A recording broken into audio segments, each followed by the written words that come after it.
大家早上好，我是夏妈，今天来做早餐。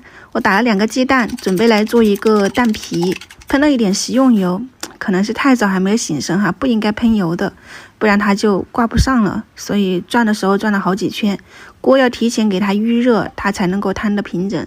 稍微的煎到定型，翻面，再烙几秒钟就基本上可以出锅了。切成蛋丝，放到砂锅里面。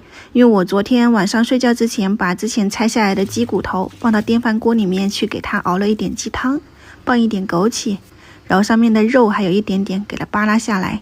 这只鸡真的是一整个流程吃下来的。鸡腿鸡肉我们做了手撕鸡，鸡胸肉腌了奥尔良，肉片做了卷饼，鸡骨头就预约熬鸡汤，一定要提前煮熟啊，再放到电饭锅里面去预约。调味放点盐、白胡椒粉，一点葱段，自己搅拌一下，试一下咸淡，觉得可以了就给它开个小火预热一下。那边水开，先包一个鲜肉小馄饨，馄饨皮是那个面店买的。肉馅的话呢，我们之前调过很多次了，大家都知道。就包好以后放到开水锅里面，煮到浮起，比较少。我后面配了一点那个挂面，再给它煮软哈。